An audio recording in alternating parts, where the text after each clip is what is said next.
Hello, this is Lady Boulay, and I hope you're having a beautiful day. Thank you for your support.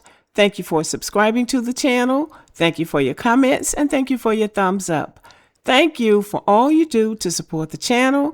And yes, we are commanded to love one another, whether we want to or not, or whether we agree with each other or not. And I want to shout out Zip Zip Zoom Zoom, Butterman, David Young Sr., Baby Blue Legend, Minas or Miners Crafting Creations, FBA Family First, Olmex, and Redbird. Thank you very much for supporting the channel. The Ashanti King of Ghana, West Africa, is touring HBCU colleges in America. And this is not happening in a vacuum. It's happening in a moment where Ghana's economy is strained, U.S. aid has been cut off, tourism revenue has slowed, year of return money has dried up, and Black Americans are increasingly boundary-driven and lineage-focused. So yes, the timing is strategic, and Black Americans are right to question the motive. And I want to say, I'm doing this respectfully. I mean, no disrespect, but Ghana, the Ashanti tribe in Ghana, was a part of the transatlantic slave trade. They were participants in the transatlantic slave trade. So we have to question his motives. So African elites historically engage Black Americans only when it benefits them. This is the pattern. In the 1960s, African leaders courted Black American civil rights leaders for global legitimacy. From the 1990s through the 2000s, African governments sought diasporal investments and remittances, meaning money. In 2019, the year of return brought in $3.3 billion in tourism revenue for Ghana. In the 2020s, African nations began courting Black American celebrities for visibility and money. This is not unity. This is political and economic strategy, and Black Americans ought to be aware. So let us beware.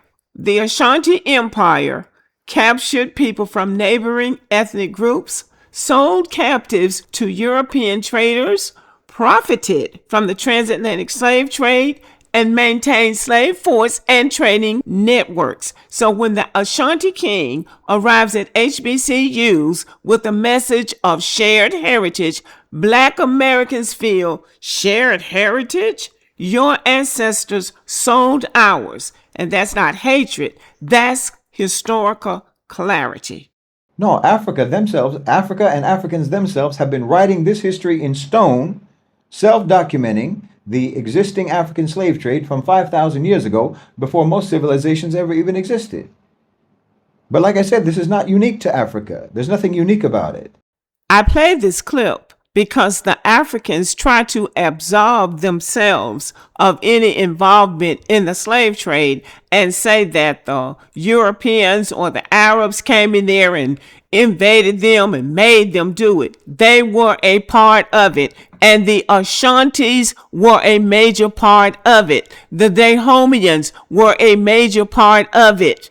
They were slave traders with the Europeans and the Arabs. The difference is that the Europeans who built this empire, the United States, with the slaves, fared better than the Africans. Now they're back over here with their hands held out trying to get something. So we cannot be fooled by these people.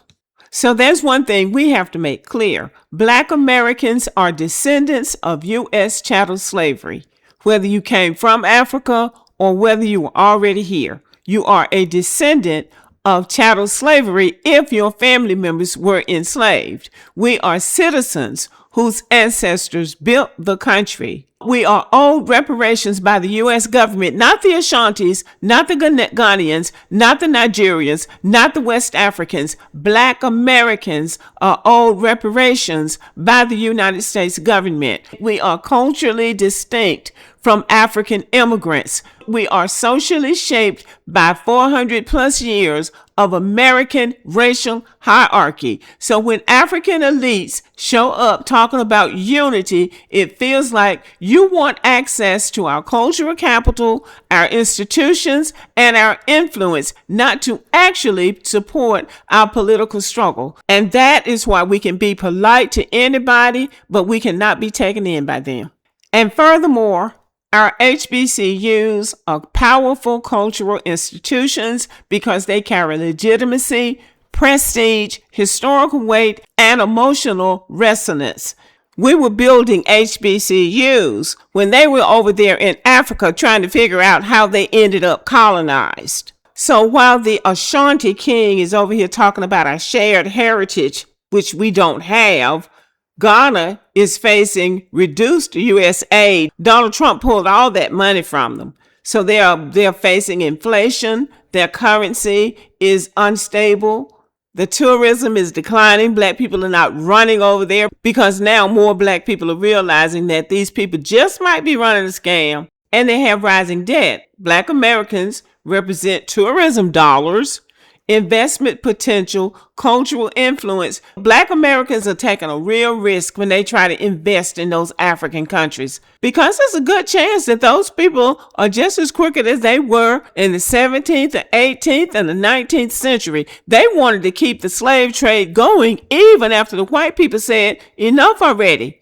Enough already. We've got to stop this, because they had been doing it all the time. The white folk didn't come over there and make the Africans do that. They had been doing that all the time. And anybody can be impressed with him and his umbrella carriers that wants to be. But we need to think about what we have in this country.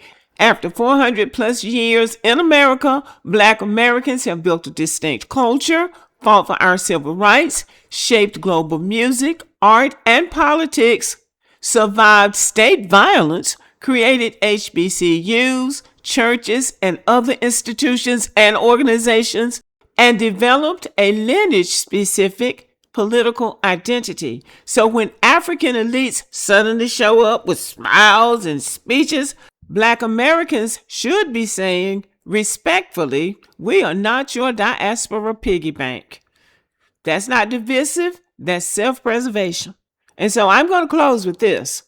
African elites engage Black Americans when it benefits Africa economically or politically, not because they genuinely value our lineage or struggle.